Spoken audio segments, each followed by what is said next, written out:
Amigas, amigos, como presidente de Nueva Economía Forum, tengo el placer de darles la bienvenida al Fórum Europa que organizamos con la colaboración de Red Eléctrica de España, Asisa y BT.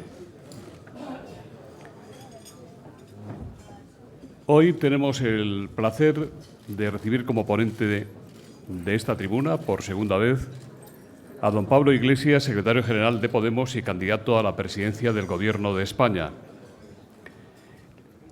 Le va a presentar don Julio Rodríguez, que fuera jefe del Estado Mayor de la Defensa y que es candidato de Podemos por Zaragoza en las elecciones generales del 20 de diciembre. Querido general, la tribuna es suya.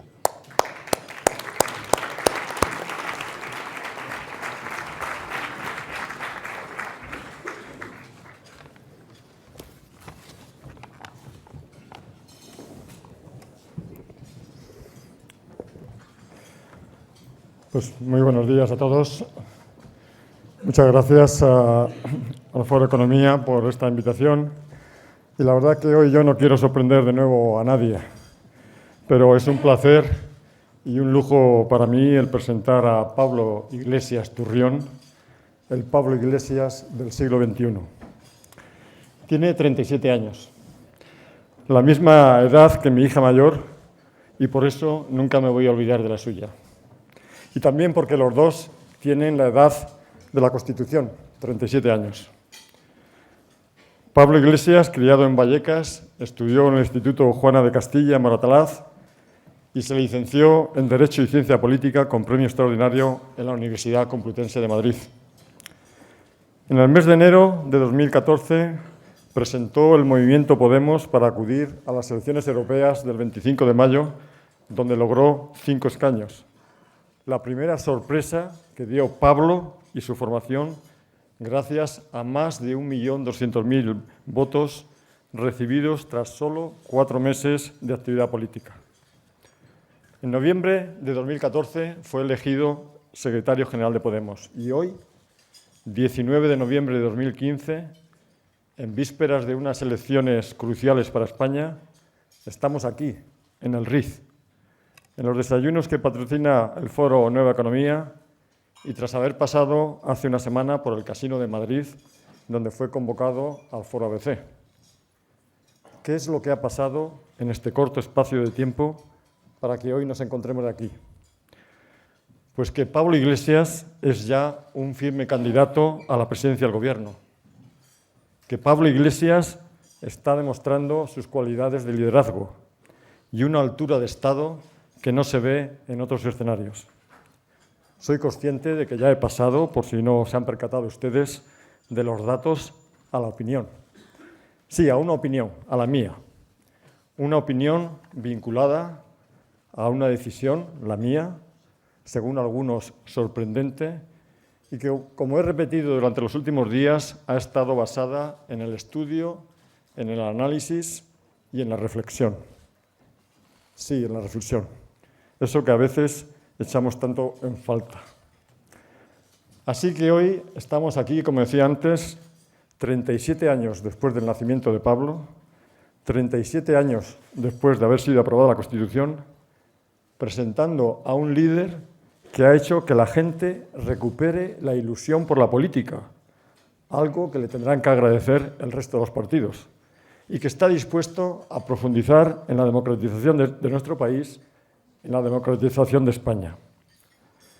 37 años son muchos en la experiencia vital de cada uno de nosotros, pero son pocos en la historia democrática de un país.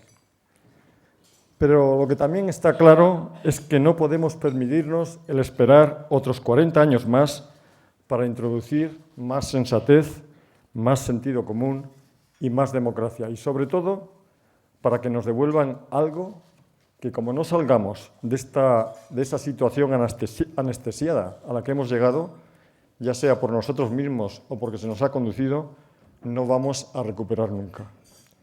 Y es que en democracia, en defensa de los derechos sociales conquistados, no se puede dar ni un paso atrás, aunque nos aseguren que solo sea para coger carrerilla.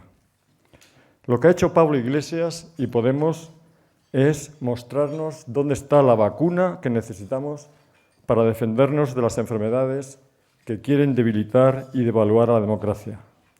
Una democracia, como decía antes, joven, pero que no puede permitirse el lujo de que exista ninguna brecha entre los políticos y la gente.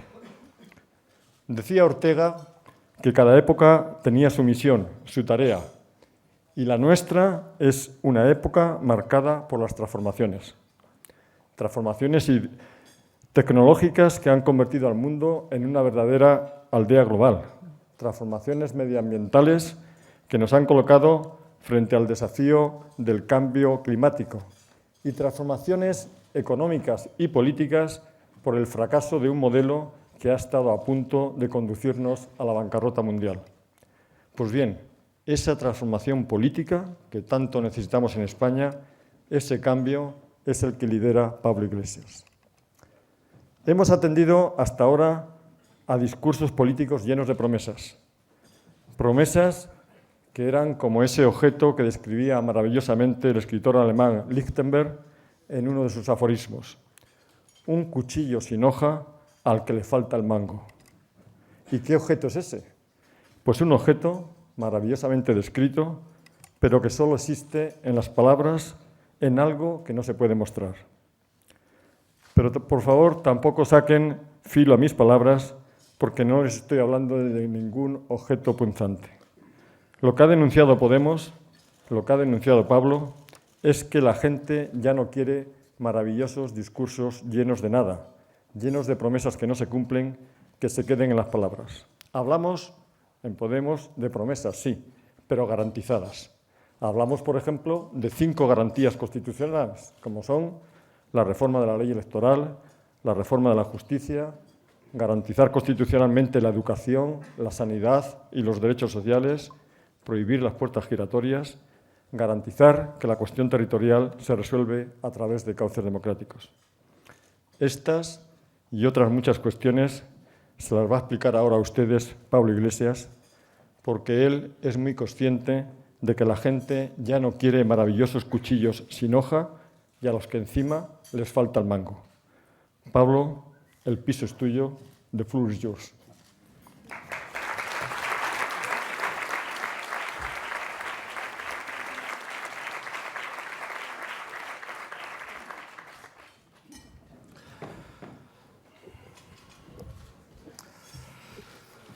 Escuchar a personas como Julio hacen que me sienta orgulloso de mi país y que me sienta orgulloso de ser español. Buenos días a todos y a todas. Quiero agradecer al Fórum Nueva Economía la nueva oportunidad que me brinda de intervenir aquí. Quiero agradecer la presentación. Espero que mi intervención esté a su altura, aunque va a ser ciertamente difícil. Y quiero agradecer todas las presencias de hoy. Quiero agradecer a los empresarios y también empresarias, porque es necesario que se empiecen a ver más caras femeninas en el mundo empresarial de nuestro país. Quiero agradecer a todos los amigos y compañeros que están aquí su presencia y también a representantes de la sociedad civil. Algo está cambiando en nuestro país y está cambiando para bien cuando nuestra presencia aquí empieza a ser una norma y no una excepción. El día de hoy está indudablemente marcado por la agenda internacional y por el desafío de enfrentar el terrorismo en su peor expresión. Creo que sigue siendo muy importante decir hoy que todos y todas estamos con el pueblo francés, que todos hemos sentido como propios, como nuestros, los versos de la Marsellesa y que todos tenemos que estar comprometidos en la lucha contra el terrorismo yihadista. Sin embargo, nos enfrentamos a un desafío en el que la respuesta que esperan los terroristas tiene que ver con nuestro estómago y toca responder con la cabeza. Es el momento de la cabeza fría, el momento de la altura de Estado y el momento de la inteligencia. Me preocupa que en un momento como este todavía hay algunos, aunque parece que cada vez menos según van avanzando los días y las horas, que parece que quieren reeditar estrategias que no solamente se han demostrado enormemente costosas en lo humano y en lo moral, sino enormemente ineficaces. La estrategia de guerra contra el terror de George Bush, iniciada después de los terribles atentados del 11 de septiembre, no ha servido, por desgracia, para que los españoles, para que los europeos, para que los estadounidenses estén más seguros. Me preocupa también que algunos pongan el acento sobre el endurecimiento del Código Penal. Una de las cosas de las que podemos presumir los países democráticos y en particular los europeos es de tener un derecho penal garantista. Y creo que es muy importante en un momento como este no regalar a los terroristas ningún estatuto de beligerancia y no regalar a los terroristas la renuncia a lo más importante de los valores europeos, que son nuestras libertades y nuestra democracia. Me preocupa escuchar en estos días que algunos señalen el control de las cuentas de Twitter o el envío de tropas como en Irak, como vías para enfrentar un problema y una amenaza grave para la seguridad de los europeos. Me preocupa escuchar a algunos culpar a las primeras víctimas del terrorismo yihadista como son los refugiados. Europa fue un continente que produjo millones de refugiados y nuestra altura como continente, nuestra altura como democracias, es responder al desafío que requiere ayuda a personas que solamente huyen de la miseria, de la barbarie y del terrorismo. Llevamos diciendo desde el minuto cero que hay que quitarle el agua al pez, que hay que combatir al Estado Islámico y para eso es necesario controlar sus vías de financiación. No puede ser que algunos países europeos hayan mantenido relaciones estratégicas con países como Arabia Saudí, como Qatar o como Kuwait, que a la luz de los informes de todos los expertos, y crean que en esto nosotros hemos trabajado, como saben, tuve la oportunidad de hacer el seguimiento a un informe como miembro de la Comisión de AFET en el Parlamento Europeo sobre la situación en Oriente Próximo, y todos los expertos señalan que buena parte de las vías originales de financiación del Estado Islámico procedían de donaciones de supuestas organizaciones caritativas en estos países. No puede ser que el ISIS venda en el mercado negro turco petróleo. No puede ser. Y aquí es donde es fundamental que las fuerzas políticas nos pongamos a dialogar, pero no para ponernos medallas, no para ponernos etiquetas, sino para trabajar juntos en las mejores estrategias para quitar el agua al pez y para derrotar la amenaza del terrorismo. Desde el minuto cero comenzamos a hacer propuestas y me congratula que algunas empiecen a ser tenidas en cuenta. Ayer transmití al presidente del Gobierno nuestra plena voluntad de colaboración. Le pedí que convocara una reunión ya, en la que tenemos que estar todas las fuerzas políticas, en las que tienen que estar también sectores de la sociedad civil, en la que necesitamos a los mejores especialistas en seguridad y en resolución de conflictos. No basta con hacer declaraciones en los medios de comunicación, hay que ponerse a trabajar sobre propuestas. Me congratuló escuchar en el presidente del Gobierno un tono más constructivo que el que escucho en algunos líderes políticos. Una de las claves para conjurar la amenaza del terrorismo que se cierne sobre nuestras poblaciones y también sobre las poblaciones de Oriente Próximo tiene que ver con la estabilización política de la zona. Me congratuló escuchar al presidente del Gobierno su convencimiento de que en última instancia es un acuerdo estratégico entre Estados Unidos, Rusia y Francia la mejor vía para estabilizar políticamente la zona. Creo que es el momento de los estadistas. Y los estadistas tienen que utilizar la inteligencia para intervenir. Decía que algunos quieren endurecer el Código Penal, como si endurecer el Código Penal sirviera para coartar los deseos de criminales que son capaces de colocarse un cinturón de explosivos. Nosotros decimos, si algo hay que reformar es la ley de enjuiciamiento criminal, entre otras cosas para acabar con el secreto bancario que permite que estos asesinos se sigan financiando. Es terrible escuchar en estos días que algunas empresas que fabrican armas hayan subido sus cotizaciones en la bolsa. Hay que actuar ahí. Hace falta que intervengan los servicios de inteligencia. Hace falta hacer las reformas adecuadas para investigar, para tener información, para atacar el terrorismo en sus causas, en sus orígenes y en sus operativos. Y nosotros estamos a disposición del Gobierno. Hice llegar al presidente del Gobierno nuestra batería de medidas y me congratuló recibir de su voz que lo había leído y que había algunas propuestas que habrían que estudiarse. Hemos enviado esas mismas propuestas también a la señora Mogherini, a mi antiguo colega presidente de la Comisión de Asuntos Exteriores, AFET, el señor Brok, en el Parlamento Europeo, y también al presidente del Parlamento Europeo, Martin Schulz. Seguimos con nuestra propuesta de un Consejo de Paz, pero no vamos a establecer ningún tipo de límite. A cualquier reunión a la que se nos convoque, nosotros acudiremos con nuestras propuestas. Creo que es más lo que nos une que lo que nos separa. Y trabajaremos también para hacer un consejo de expertos en el que nuestros equipos de internacional, en el que Julio también está trabajando, van a tratar de convocar a las personas más capacitadas para poner encima de la mesa soluciones de inmediato. Creo que en esta cuestión los últimos días han sabido hacer la diferenciación entre quien está a la altura de las circunstancias históricas que estamos viviendo en estos momentos y quien pretende repetir vías del pasado que se han demostrado completamente ineficaces. Por mi parte, solamente reiterar sobre este asunto nuestra lealtad institucional, nuestra voluntad de colaboración e insistir en la necesidad de que la inteligencia, la altura de Estados y la responsabilidad sean los ejes que vinculen la intervención de las fuerzas políticas españolas y su colaboración con nuestros aliados. Pero hoy quiero hablarles de España también.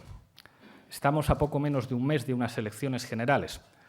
Esas elecciones generales no solamente van a establecer quién va a gobernar en España durante los próximos 4 años. Nos estamos jugando una nueva época, nos estamos jugando una nueva era.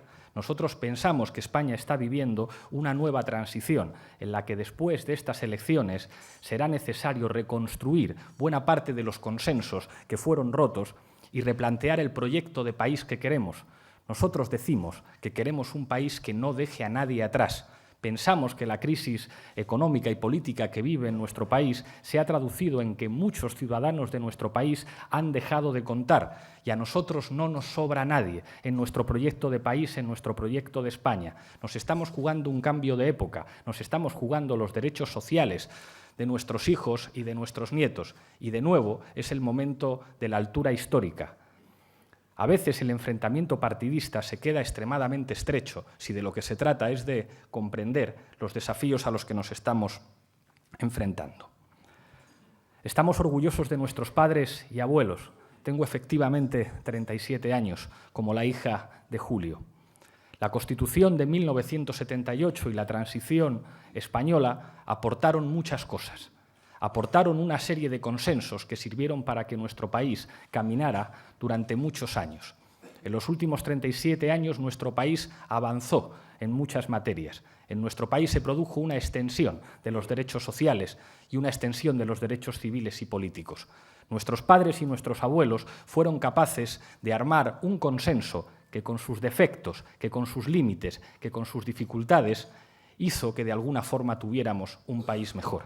Y a nosotros nos parece que los partidos del turno que se repartieron el poder en nuestro país en los últimos 37 años y buena parte de las élites económicas de este país rompieron esos consensos. Cuando se produjo la reforma del artículo 135 de la Constitución sin consultar al pueblo español, se estaba haciendo de alguna manera la soberanía de nuestro país como un elemento secundario. No se puede convertir la Constitución de un país en papel mojado. Si una Constitución recoge los derechos a una sanidad decente, los derechos de educación universal, los derechos a una vivienda digna, no puede ser que esos derechos se conviertan en papel mojado, porque entonces se está violando la Constitución, entonces se está traicionando el consenso de nuestros padres y nuestros abuelos, que llegaron a un acuerdo para que nuestro país fuera mejor. Nosotros pensamos que la principal causa de la crisis económica y política que vive nuestro país es la ruptura de ese acuerdo por parte de las élites, por parte de los de arriba. Nosotros hemos dicho que quizá seamos una de las expresiones políticas del 15M. El 15M dijo algo terrible para una democracia. Dijo no nos representan, y al decir ese no nos representan expresaron un consenso mayoritario en nuestro país. Nadie puede negar, 2 años después del surgimiento de Podemos, que no hayan cambiado cosas en España. ¿Quién se podía imaginar que los nuevos líderes políticos apenas habían cumplido los 40 años? ¿Quién se podía imaginar que las tertulias políticas de nuestro país se iban a llenar de treintañeros? ¿Quién se iba a imaginar que las corbatas iban a dejar de ser la norma y se iban a convertir en la excepción en las intervenciones de buena parte de los líderes políticos de nuestro país? ¿Quién se podía imaginar que una prestigiosa exmagistrada como Manuela Carmena iba a ser alcaldesa de Barcelona? ¿Quién se podía imaginar que una activista antidesahucios como Ada Colau, que nos hizo temblar de emoción a todos, llamando criminal en sede parlamentaria al representante de las entidades financieras, iba a ser elegida por los barceloneses alcaldesa de Barcelona? ¿Quién iba a imaginar que buena parte de las principales ciudades del país iban a estar gobernadas por las fuerzas políticas del cambio? ¿Quién se podía imaginar que en este país se iba a hablar de regeneración? ¿Quién se podía imaginar que en este país muchas fuerzas políticas plantearan la necesidad de cumplir el principio constitucional de tener un sistema fiscal progresivo? ¿Quién se iba a imaginar que la corrupción se fuera a convertir en un eje regenerador para todas las fuerzas políticas? ¿Quién se podía imaginar que tantas cosas podían cambiar en España en muy poco tiempo? La crisis, además, ha dejado un país en una situación preocupante. Algunos hablan de signos de recuperación económica. Si tales signos son ciertos, se deben en cualquier caso al esfuerzo de los ciudadanos de nuestro país, al esfuerzo de la mayor parte de la población y no al esfuerzo de unas élites que han seguido haciendo crecer sus beneficios económicos en los últimos años. Y a pesar de todo, el paisaje es desolador. Es una vergüenza que en una de las economías más importantes del mundo, porque seguimos siendo una de las economías más importantes del mundo, 10 millones de españoles estén en situación de riesgo de pobreza y 3 millones de españoles en situación de pobreza severa. Es una vergüenza la degradación de los servicios públicos que se ha producido en un país que podía presumir de tener uno de los mejores sistemas sanitarios universales del planeta. Es una vergüenza que en este país el salario más habitual de los trabajadores sea 15.500 euros al año. Y no entiendo cómo en una situación así, cuando la mayor parte de los españoles cobran 15.500 euros al año, haya quien proponga que el presidente del Gobierno tenga que cobrar 300.000 euros. Pues mire usted, no es el momento de preocuparse por el sueldo del presidente del Gobierno, es el momento de preocuparse del sueldo que cobran los ciudadanos españoles. Tenemos un país en el que la degradación de las condiciones de trabajo han producido que la mitad de las personas que no tienen trabajo no reciban ninguna prestación, y un país serio, un país de la Unión Europea, una de las economías más fuertes del mundo, no se puede permitir esa situación, ni se puede permitir que la salida de la crisis se fundamente en la devaluación salarial.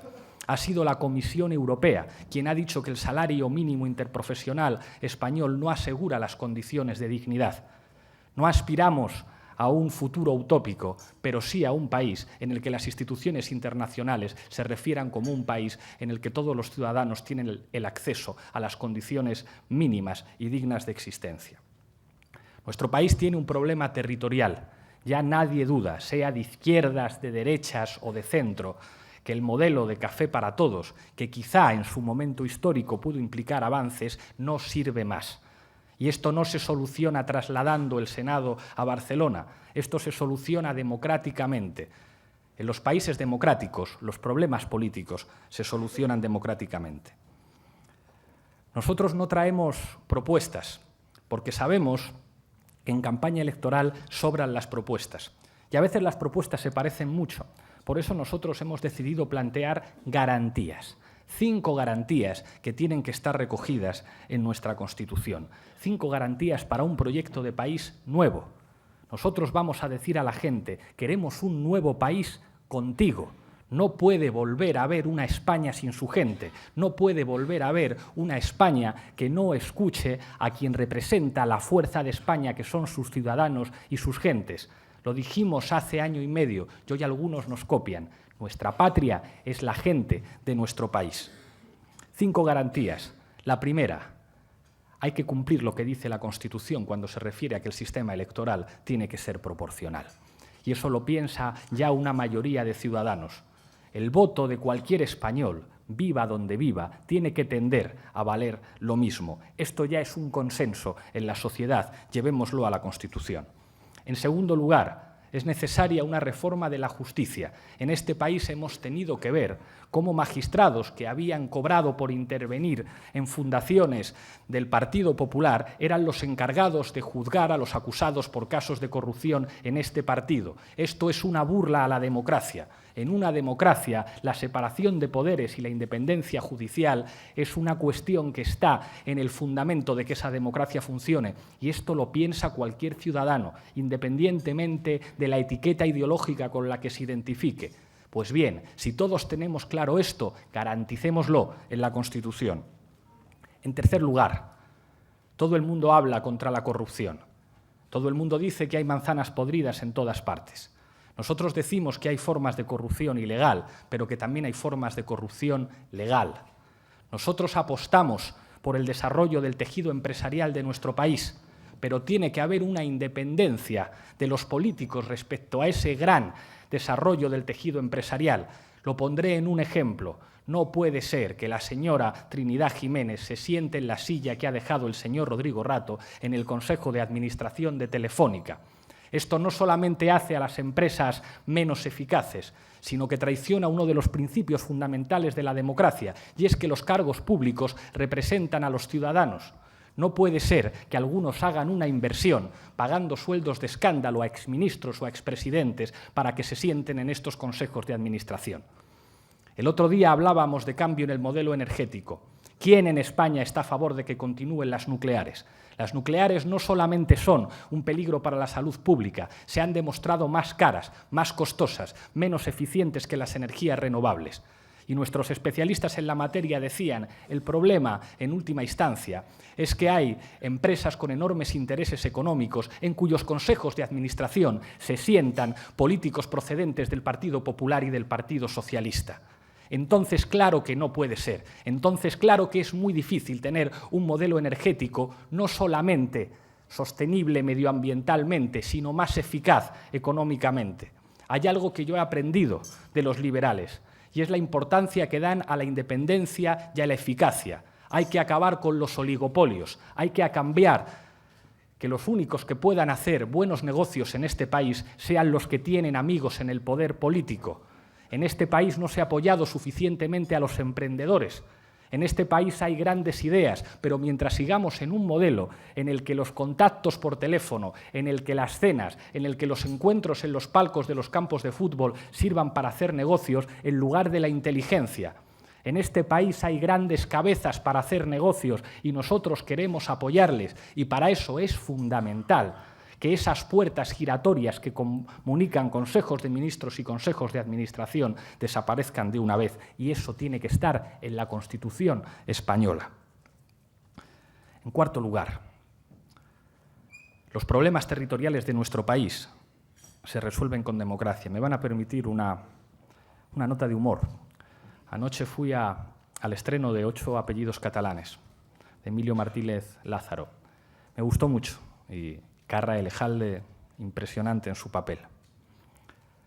Creo que es la primera película española que vi en la que escuché hablar en castellano, en catalán, en euskera y en gallego. Creo que esa película va a ser un éxito de taquilla, que la van a ver muchos ciudadanos y que la mayor parte de los ciudadanos de este país han entendido ya que la grandeza de nuestro país es su diversidad y su plurinacionalidad. Creo que los españoles, creo que todos los ciudadanos que viven en este país, independientemente de sus sentimientos o de la lengua que prefieren hablar, han comprendido que lo que nos hace grandes, que lo que nos hace estar unidos, es la diversidad y la plurinacionalidad, a veces a través del humor, a veces a través de la risa, a veces incluso a través de la banalización y la ridiculización. Se pueden decir más cosas de sentido común que algunos políticos les cuesta reconocer, y es que la grandeza de nuestro país es su diversidad.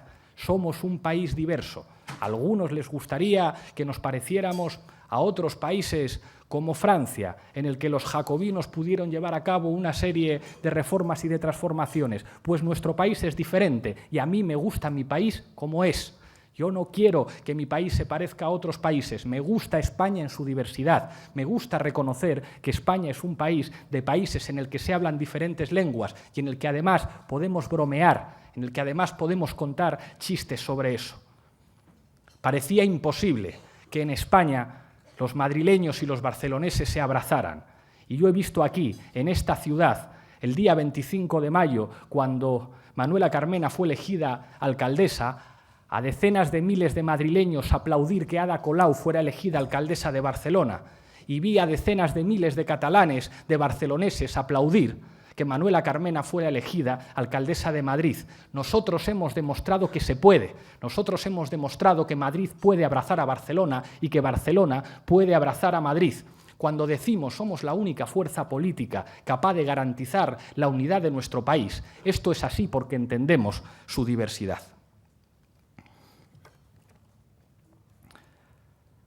Quinta garantía constitucional: el blindaje de los derechos sociales. Todos hablarán en esta campaña electoral de vivienda, de educación, de sanidad. Nosotros pensamos que los derechos sociales y también los medioambientales tienen que tener el mismo reconocimiento constitucional que los derechos civiles y políticos.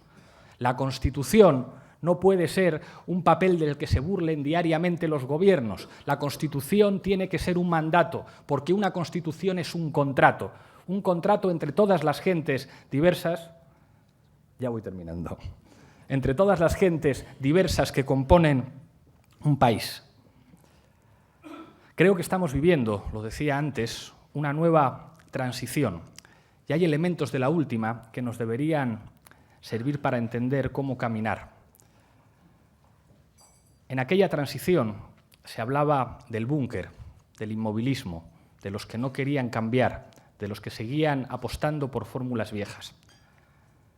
Creo que hoy padecemos un nuevo búnker, que no quiere escuchar, que no quiere tender puentes, que se resiste a los cambios, que apuesta por las fórmulas políticas viejas. Y sin embargo nosotros pensamos que hay una mayoría social que ya ha hecho cambiar España. Y esa mayoría social quiere cambios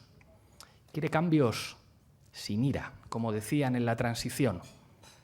Nosotros dijimos que el cielo se toma por asalto y quizá nuestros adversarios no entendieron que en una democracia los asaltos se hacen llamando al timbre y que los ciudadanos han empezado ya a asaltar las instituciones llamando al timbre. Han empezado a cambiar los ayuntamientos de nuestro país, han empezado a cambiar los debates de nuestro país. España ha cambiado ya. Ahora de lo que se trata es de que cambie también el Parlamento y el Gobierno. Muchísimas gracias.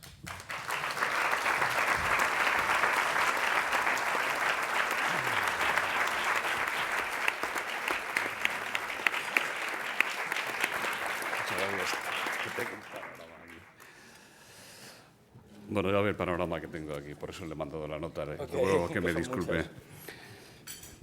Don Julio, don Pablo, muchas gracias. Pues empezamos por las preguntas relativas al principio de su discurso. Francisco Mansito, del País, dice: ¿a qué se debe su cambio de tono sobre el pacto antiyihadista? ¿Hay posibilidad de entendimiento? Juan Tejón, de la 4, dice: ¿es partidario de que España entre en una coalición internacional contra el Estado Islámico? ¿Estará Podemos en un pacto de Estado contra el yihadismo? John Ariminullo, de Antena 3, dice: en el mes que queda para las elecciones, ¿Podemos va a recuperar el no a la guerra en la política española? Vamos tirando con eso, a lo mejor. Sí.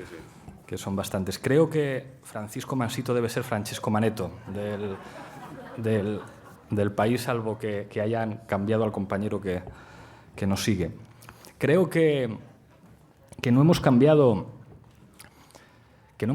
el tono. Creo que desde el principio apostamos por la responsabilidad. Me da la impresión de que y no quiero que esto suene presuntuoso, pero que, como en tantas cosas que han ocurrido en el último año y medio, Podemos lo dice, algunos atacan a Podemos y según van pasando los días, poco a poco se va dando la razón a Podemos. Yo recuerdo cuando Pedro Sánchez decía que plantear que el sistema fiscal tiene que ser progresivo nos llamaba populistas, o cuando decíamos que nuestra patria es la gente. Y poco a poco empezaron a incorporar esos elementos. Y creo que se podrían poner ejemplos y ejemplos. Desde el minuto uno, después de los atentados, nosotros pusimos el foco en el problema de la financiación.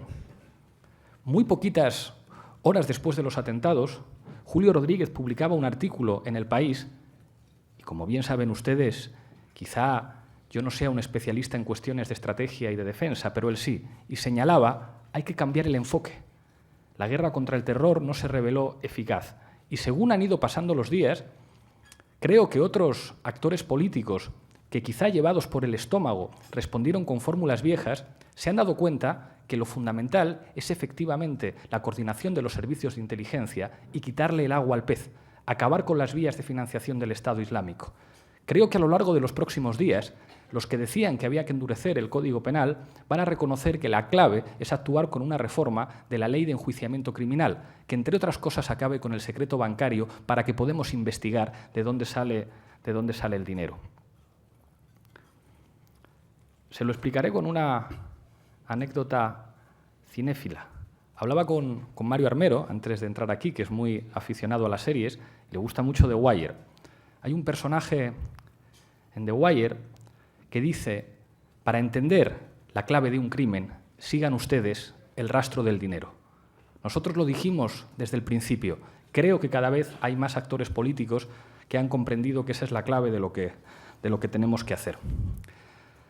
Cuando se habla de coalición internacional, si lo que nos está diciendo es repetir el modelo de Irak, a nosotros nos parece que tiene razón Tony Blair cuando acaba de decir que se equivocó, que se equivocaron, que su estrategia de intervención contra Irak ha hecho que el terrorismo yihadista no solo no desaparezca, sino que crezca como amenaza para los europeos.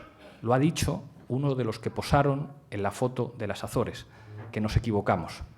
Yo creo que está bien rectificar y está bien avanzar en direcciones mucho más eficaces. Pacto de Estado. Yo creo que se está hablando de muchos nombres y los nombres parece que se han convertido en un fetiche. Parece que estar en un pacto es hacer una rueda de prensa y decir estoy en el pacto.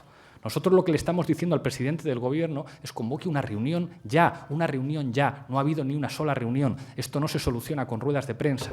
Esto no se soluciona dándonos golpes en el pecho y viendo quién se identifica más con unos significantes que otro. Nosotros desde el minuto cero hemos puesto propuestas encima de la mesa, nos hemos puesto a disposición del Gobierno, hemos pedido al presidente del Gobierno que nos convoque a todos, a las fuerzas políticas, pero también a sectores de la sociedad civil y a sectores y a especialistas que saben de cuestiones de seguridad y de resolución de conflictos. Y creo que ya han pasado suficientes días como para que esa reunión se produzca de una vez. Esto no puede ser un debate solamente en los medios de comunicación. Nos tenemos que sentar y nos tenemos que poner a trabajar. Nuestra disponibilidad es plena y nosotros vamos a seguir trabajando. Armando Luengo le pregunta si no debería ser exigido a todos los partidos, pero especialmente al que todavía gobernará, en todo caso, durante unos meses, el Partido Popular, un pronunciamiento claro de si enviará o no fuerzas españolas para combatir al Estado Islámico en su terreno. Muchísimas gracias por la pregunta. Creo que esto es más bien una pregunta para el presidente del Gobierno y no para mí. Tengo que decir que en mi conversación con él, a pesar de que hay diferencias de enfoque, como no podría ser de otra manera, hablando de la situación internacional, hablando de la necesidad de que se llegara a un acuerdo entre las principales potencias internacionales que pueden influir de verdad en la normalización o en la pacificación política de Siria, Estados Unidos, Rusia y Francia, vi al presidente del Gobierno con más sensibilidad a la hora de entender la complejidad del problema político sirio que algunos actores políticos españoles. Estoy pensando en Albert Rivera y en Ciudadanos, que parece que quieren enviar soldados inmediatamente. Me apena escuchar en un político joven que ha hecho propuestas de regeneración interesante el mismo discurso de José María Aznar. Parecería como si Albert Rivera quisiera aparecer en la foto de las Azores. En este sentido, vi a Rajoy más sensible y algo más prudente. Respecto a lo que pretende hacer como presidente del Gobierno, entiendo que la pregunta se le debe formular a él. Andrea, de Diario Crítico, dice: con la vista atrás, ¿cree que la configuración de listas se hubiera podido hacer mejor? ¿Pondría la mano sobre el fuego por todos los miembros de las listas de Podemos? Isabel García, de Canal Sur Radio, dice: Podemos Andalucía ha estallado por la elaboración de las listas. ¿Han caído ustedes en el primer error de los partidos de la casta, que era la falta de democracia interna? Alejandro Silva, de Aragón Press, dice: se mantienen a día de hoy conversaciones con los representantes de Podemos en Aragón para una mejor aceptación del número 2 por Zaragoza. Aquí presente el general Rodríguez. Muchísimas gracias por las preguntas. Creo que Podemos en un año y medio ha sido capaz de hacer lo que nadie antes había hecho en la política española. Hace no mucho tiempo, hacer primarias abiertas a la ciudadanía era considerado una cosa de americanos. Y hoy incluso sectores del Partido Popular se llegan a plantear que lo de hacer primarias está bien. Nosotros hemos hecho primarias en las que además hemos permitido que cualquier ciudadano que se inscribiera en la página web de Podemos pudiera participar.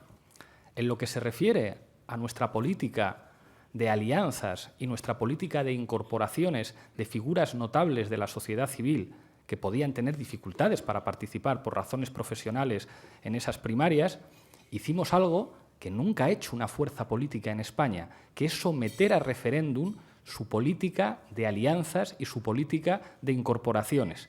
Y seguramente hay cosas que podríamos hacer mejor. Pero creo que Podemos ha conseguido hacer algo que nadie ha hecho en este país, conseguir dos elementos al mismo tiempo.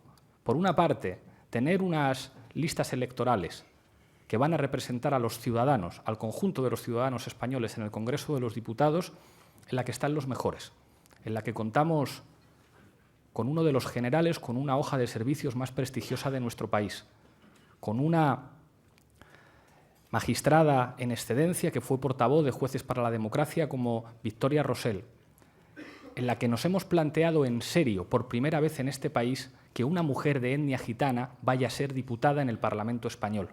Una lista en la que por primera vez en España va a haber una persona afroespañola en el Parlamento español.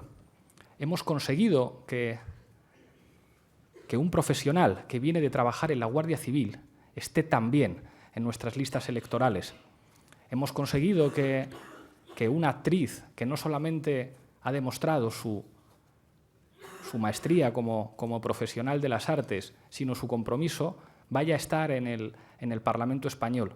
Y al mismo tiempo, en las listas de Podemos hay parados, hay autónomos, hay pequeños empresarios, hay gente que tiene una mediana empresa, hay trabajadores. Son unas listas que se parecen a España. Por primera vez en este país va a llegar al Parlamento gente normal.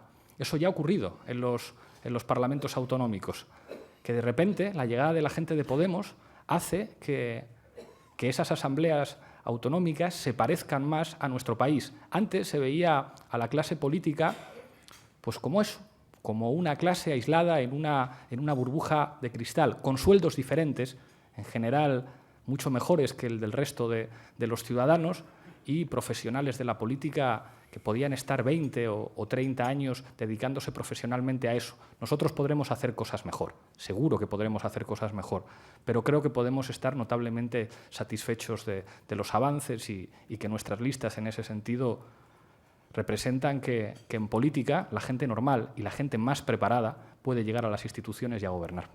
Alberto Escalante, de la COPE, dice: acaba de decir que no se puede convertir la Constitución en papel mojado, pero esa Constitución no permite el referéndum en Cataluña que defiende Podemos. ¿Convocarlo no sería convertir la Constitución en papel mojado? También le preguntan sobre este tema. ¿Apuestan ustedes por nuevas elecciones en Cataluña o por un entendimiento de Junts pel Sí con la CUP para elegir presidente a Artur Mas? Muchísimas gracias por la pregunta. Seguramente, como usted sabe, la sentencia del Tribunal Constitucional 42-14-25-3 emplazó a los dos parlamentos, al Parlamento de Cataluña y al Parlamento español, para buscar una solución constitucional. Esto lo dijo el Tribunal Constitucional. Podemos afirmar que no existe un núcleo normativo inaccesible al proceso de reforma constitucional. ¿Esto qué quiere decir? Que se pueden articular vías jurídicas que se adapten a las necesidades políticas de nuestro país.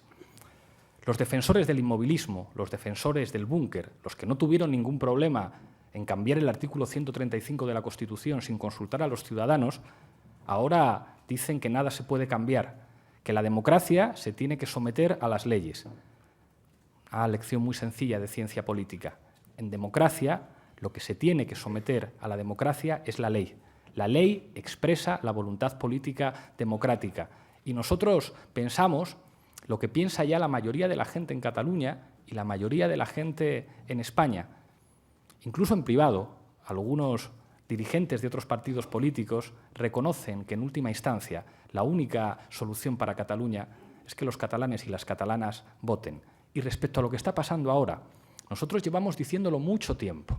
En esa campaña electoral que fue un choque de trenes, como si fuera un partido de fútbol Madrid-Barcelona, nosotros dijimos, la única solución a este problema es el entendimiento, es el diálogo, es tender puentes. No puede ser que muchos catalanes sigan percibiendo sordera por parte del gobierno español y, de repente, ante una situación de bloqueo institucional, parece que se vuelve a hablar de diálogo.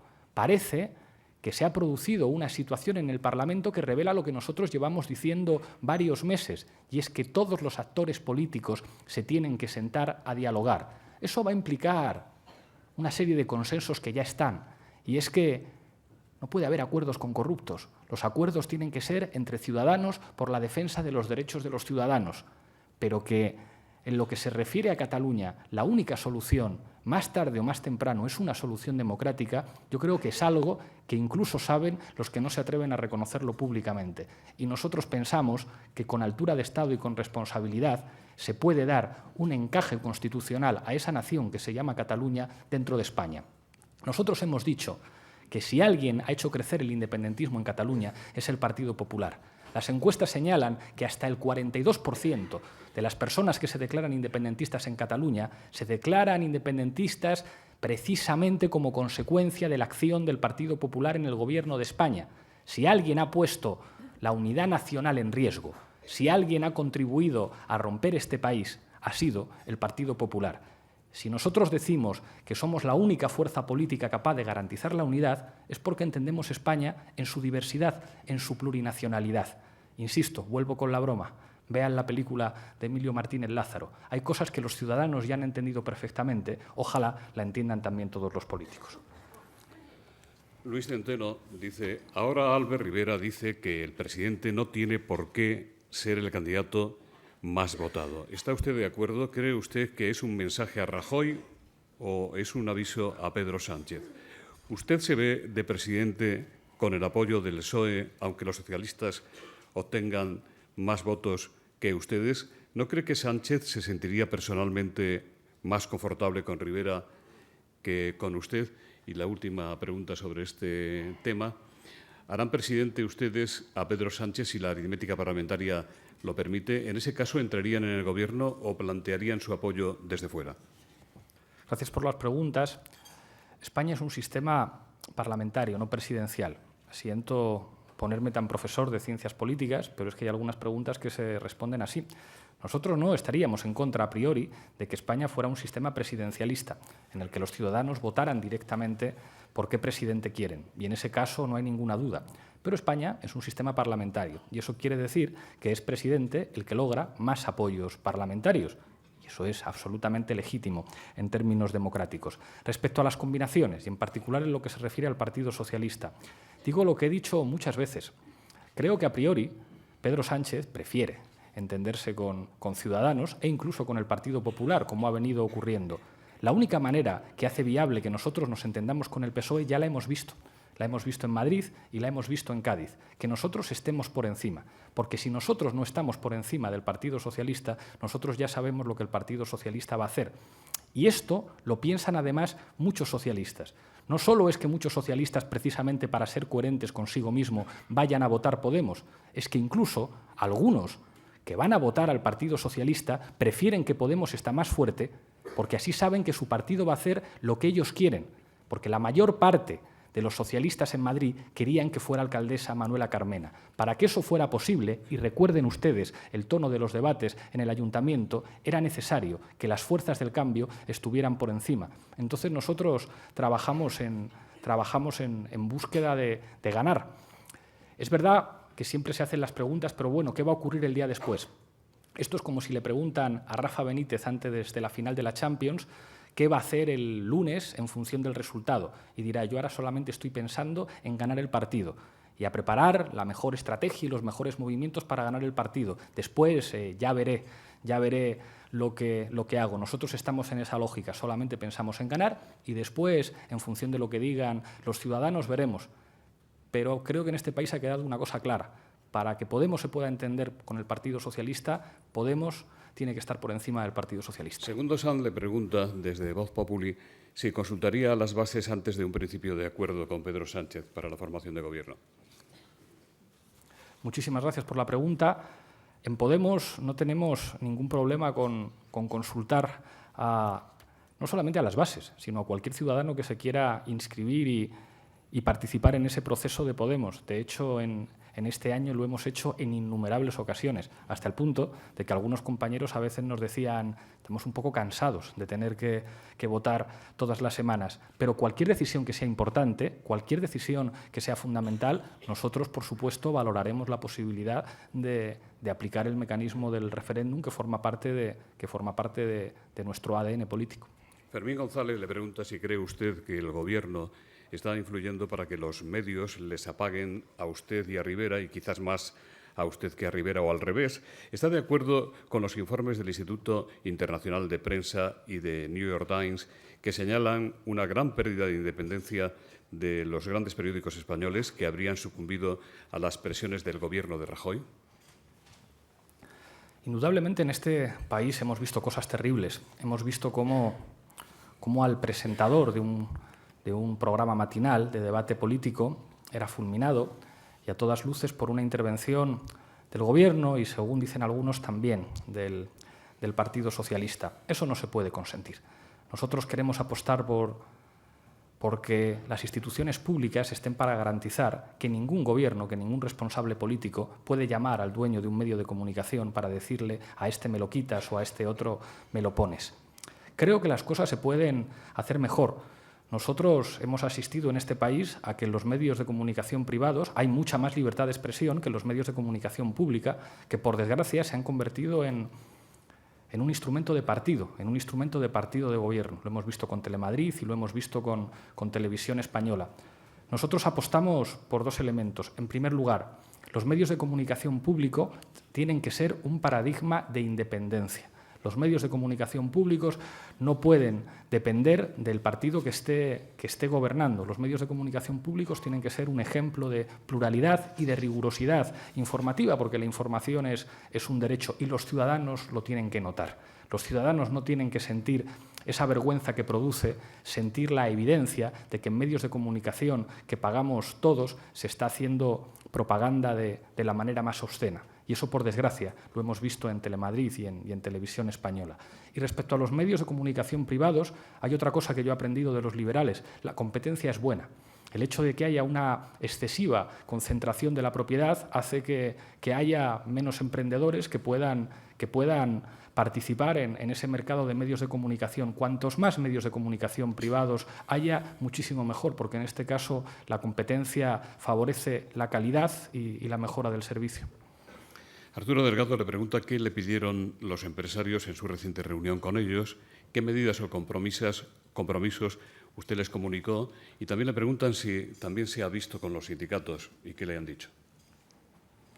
He tenido 3 reuniones últimamente muy importantes en este aspecto y voy a incluir la de ayer en la pregunta. Ayer nos reunimos con representantes de trabajadores autónomos y representantes de la economía social, que son empresarios que representan más del 90% del tejido empresarial de nuestro país y que dan empleo al 65% de la población asalariada. Y estábamos de acuerdo en muchas cosas y, de hecho, hemos incorporado en nuestro programa buena parte de sus propuestas. Por ejemplo, que no puede ser que los trabajadores autónomos no tengan una cuota progresiva, que no puede ser que no haya un mínimo exento, que alguien que factura por debajo del salario mínimo interprofesional pues tenga que pagar 300 euros al mes, que podemos inspirarnos en el modelo francés y que haya una cuota más flexible que se pague cada 3 meses y que hay que equiparar el régimen de los autónomos al régimen de seguridad social, porque hay trabajadores autónomos que se tienen que quedar después en la estacada. Decíamos también que es fundamental mejorar la legislación en todo lo que se refiere a las empresas de economía social. Hay algunas empresas que insertan a personas con dificultades y que es necesaria, es importante una respuesta de los organismos públicos. Nos transmitían un problema que tiene que ver con el endeudamiento. Incluso si se produce una situación de mejora económica, hay muchos emprendedores españoles que están asfixiados. Hace falta no solo una ley de segunda oportunidad, sino también una refinanciación para que todo ese tejido productivo se ponga a funcionar. Hay muchos empresarios en nuestro país que tienen problemas para acceder al crédito, 7 de cada 10, según los estudios oficiales.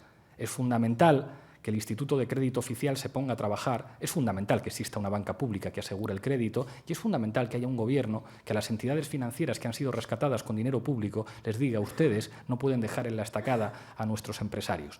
En lo que se refiere a la reunión con la COE, había notables diferencias en lo que se refiere a las reformas laborales que se han producido en nuestro país, pero como manifesté en la rueda de prensa posterior, percibí en lo que se refiere a los temas de Estado, a la situación de España y Cataluña, un tono más dialogante que el que he percibido en el Gobierno.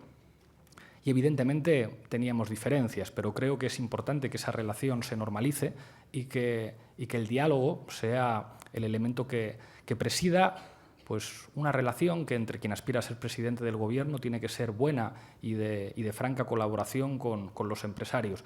Nosotros les transmitimos básicamente que no compartimos que la salida de la crisis se pueda fundamentar en la devaluación de los salarios, porque entendemos que lo que hay que hacer en una situación de crisis es aumentar el consumo, que con 10 millones de ciudadanos en situación de riesgo de pobreza es muy difícil que los empresarios puedan hacer negocios, que en un país con un salario mínimo de 648 euros, que, repito, fue definido por la Comisión Europea como incapaz de asegurar las condiciones de vida, es muy difícil que una economía funcione. Les expliqué que nosotros queremos competir por arriba, que nos queremos parecer a los países de nuestro entorno que se han demostrado mucho más eficaces, que el alto valor añadido, que las nuevas tecnologías, que buena parte de toda esa fuerza laboral que sale de las universidades no puede ser que se tenga que ir a otro país, no puede ser que tenga que emigrar, que hay que reindustrializar nuestro país, que el modelo de la burbuja inmobiliaria y los pelotazos urbanísticos ha creado muchas debilidades estructurales en nuestra economía y que queremos ser un país serio. Y a pesar de las diferencias, creo que hubo elementos de entendimiento. En lo que se refiere a la reunión con los sindicatos, digamos que el nivel de acuerdo era mucho mayor. Compartíamos, en su esencia, las vías de reforma económica que necesita nuestro país y también compartíamos la preocupación de que las transformaciones en los procesos de producción y en la estructura económica han contribuido a debilitar algo que va más allá de los sindicatos concretos y de sus nombres, que es la capacidad de los trabajadores para organizarse y para negociar sus condiciones de trabajo. En algo en lo que escuché más razonables, no solamente a los sindicatos, sino también a los empresarios, fue la importancia de la negociación colectiva. Parece ridículo que el Partido Popular haya querido prácticamente eliminarla, que el Partido Socialista haya querido eliminarla en empresas de menos de 100 trabajadores y que, sin embargo, los empresarios de nuestro país hayan entendido que la negociación colectiva es positiva. La negociación colectiva en este país ha servido para que allí donde hay negociación colectiva los salarios siempre están por encima del salario mínimo y eso es una cosa buena para los trabajadores y para los empresarios. Y creo que un clima de de diálogo, de entendimiento y de sentido común es lo que toca en nuestro país. José Luis Pozas le pregunta si sería partidario usted de que la alcaldesa de Madrid, candidata de Podemos junto con otros movimientos sociales, establezca lugares en los que pueda ejercerse la prostitución voluntariamente, lugares públicos, por respeto a la dignidad de la mujer, a la libertad y para asegurar la higiene. Manuela Carmena hizo una declaración a este respecto muy inteligente. Dijo: cambiemos de enfoque.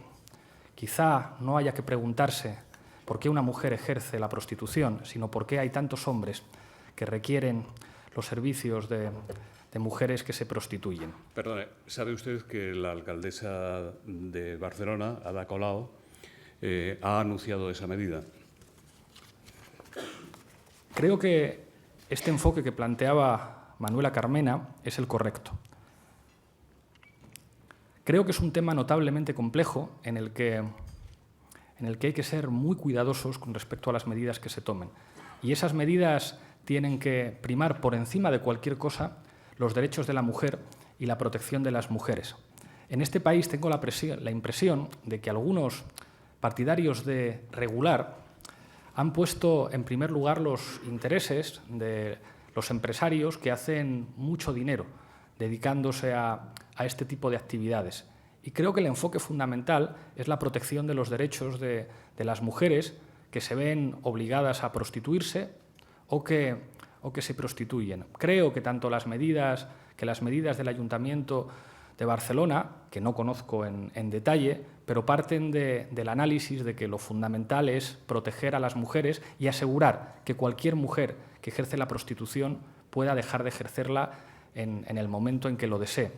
Nosotros pensamos que la falta de independencia económica es una de las razones fundamentales que están detrás de esto y que la respuesta fundamental tiene que ser poner todas las facilidades para que todas las mujeres que ejercen la prostitución puedan dejar de ejercerla si así lo desean y que al mismo tiempo, si siguen ejerciéndola, puedan contar con todos los derechos y toda la protección que cualquier ciudadano debe recibir de las instituciones de su país. Javier López, del Venezolano Televisión, dice: ¿debería Nicolás Maduro dimitir por el arresto de 2 familiares suyos implicados en narcotráfico? ¿Considera positivo para Venezuela una victoria de la oposición el 6 de diciembre? Respecto a la primera pregunta, tengo que decir que estoy tan centrado en lo que ocurre en mi país y centrado en lo que se refiere a cuestiones internacionales, en lo que ocurre en Oriente Próximo, que me cuesta ubicarme en cuestiones que afectan a un país que está tan lejos. En cualquier caso, y nosotros esto lo hemos dicho muchas veces, las dimisiones son una cosa razonable en política. La segunda pregunta me parece más procedente. Yo creo que es bueno que en democracia la gente vote y que en una democracia haya resultados electorales diferentes y que vayan en direcciones diferentes. A veces pues sirve para oxigenar. En cualquier caso, lo que todo el mundo tendrá que entender es que habrán de ser los venezolanos y las venezolanas quienes decidan quién se sienta en su Cámara de Representantes, sea quien sea. Yo creo que unas elecciones son siempre una fiesta de la democracia y que el pluralismo político es algo positivo y que los ciudadanos puedan votar libremente. Le leo más preguntas. Unos meses antes de las elecciones europeas, usted declaró en La Tuerca su admiración por la segunda enmienda de 1791 en la Constitución americana y cita textualmente quien hace la pregunta: el derecho a portar armas es una de las bases de la democracia. La democracia es incompatible con el monopolio de la violencia por parte del Estado. Si la base del poder es la violencia, el pueblo no puede delegar el fundamento de la soberanía. Le preguntan si sigue usted pensando lo mismo y si tiene el presentador alguna opinión sobre estas afirmaciones. Muchísimas gracias por la pregunta. Es verdad que a veces nociones que se utilizan en la ciencia política, a veces trasladadas inmediatamente al discurso político, pueden generar la sensación absurda de que alguien defendiera que está bien ir con pistolas. En aquel monólogo yo trataba de explicar algo que explicaba en mis clases de ciencia política, y es que una de las bases constitutivas de los Estados Unidos para diferenciarse de los modelos del antiguo régimen en Europa tenía que ver con un modelo administrativo en el que se producía una dispersión del poder. Siento estar tan profesor hoy, pero si ustedes ven en muchas películas o en muchas series de televisión que los jueces o los sheriffs son elegidos por la gente en Estados Unidos, eso responde a una tradición democrática que pretendía diferenciarse de Europa y que planteaba que la dispersión del poder era un elemento democrático. Y yo creo que hay muchos elementos de las tradiciones políticas de Estados Unidos que han aportado grandes avances en términos democráticos. Claro, descontextualizar esto nos podría llevar a la estupidez de afirmar que es muy democrático que alguien lleve una pistola y mientras ve que le están robando el coche por la ventana, pues dispare al ladrón. Esto es evidentemente una locura. Y creo que en ese monólogo, si se continúa escuchando la explicación, llegamos a este ejemplo específico. Pero efectivamente, creo que muchos elementos que sirven para entender las tradiciones políticas de diferentes regímenes, sacados de contexto, nos podrían llevar a afirmaciones absurdas. Y la pregunta es, si a mí me parece bien que cualquier ciudadano que está aquí y que no sea un profesional de las Fuerzas Armadas o de las fuerzas y cuerpos de seguridad pueda ir con un arma, pues me parece una locura. Francisco Muro de Íscar dice: ¿cuál es el programa de Podemos sobre la justicia? ¿Qué leyes van a plantear si llegan al Gobierno y qué leyes se propondrían derogar? Íñigo, de Cambio 16, dice: cuando se cumplen 40 años de la muerte de Franco, ¿cree que la tumba del dictador debería salir del Valle de los Caídos? ¿Qué falta por hacer para despojar a la democracia de las herencias del franquismo? Muchísimas gracias por las preguntas. En el caso de la primera, como es una respuesta que requeriría mucha extensión, aprovecho para anunciar que ya está editado en forma de libro el programa de Podemos, que a diferencia de otros programas de otras formaciones políticas es bastante más largo, se puede consultar a través de Internet y en breve lo vamos a poder distribuir, y aquí vienen detalladas todas nuestras propuestas. Respecto a la segunda pregunta, independientemente de dónde se ubique una tumba, yo creo que lo fundamental en un país democrático es entender que la memoria forma parte de su patrimonio, que la memoria forma parte de su patrimonio democrático. Y creo que España tiene una asignatura pendiente en su relación con el conjunto de Europa. Creo que sería necesario que en nuestro país se pueda trabajar en la dirección de restituir la dignidad y el orgullo de todos aquellos que lucharon por la democracia, por la justicia social y por un país más justo.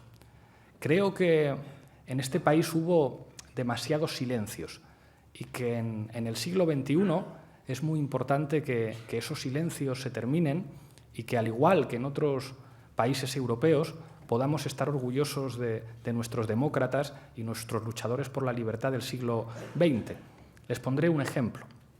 Me gustó ver al jefe del Estado, a Felipe VI, estar en el Parque de la Nube, en París, homenajeando a los héroes españoles que tuvieron el honor, y me emociono al decir esto porque recuerdo que fui el primer español que lo dijo en el Parlamento Europeo, el orgullo como español de que los primeros tanques que entraron a liberar París fueran pilotados por combatientes españoles.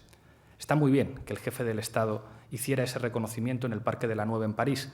Bien, pues lo mismo que se puede hacer en París, quizás se podría hacer también en España, y creo que la democracia en nuestro país gozaría de aún mejor salud si hiciéramos ese reconocimiento a los demócratas y a los luchadores por la libertad del siglo XX. Reforma de la justicia. Bueno, creo que lo he explicado en mi intervención al hablar de 5 garantías constitucionales que evidentemente implican la mejora y cambios en nuestro texto constitucional. Sí. Finalizamos. Sandra Gallardo, de Radio Nacional de España, dice: ¿abrirá usted campaña en Cádiz? ¿Dónde la va a cerrar? ¿En qué comunidades autónomas se va a centrar especialmente? ¿Y dónde se juegan las grandes batallas electorales en esta oportunidad. Fernando Jáuregui, de Diario Crítico, dice: hace días, en una entrevista, dijo usted que ya no es el momento de hacer de enfant terrible. Empezó un viraje político. ¿De qué planteamientos de los que sostenía hace año y medio reniega usted ahora? Muchas gracias por la pregunta. Respecto a la primera, estoy mirando a Íñigo Errejón, a Carolina Vescanza, a Irene Montero, para ver si me dan permiso para revelar dónde vamos a cerrar la campaña. Errejón pone cara de que sí, así que vamos a abrirla en Cádiz y vamos a cerrarla en Valencia.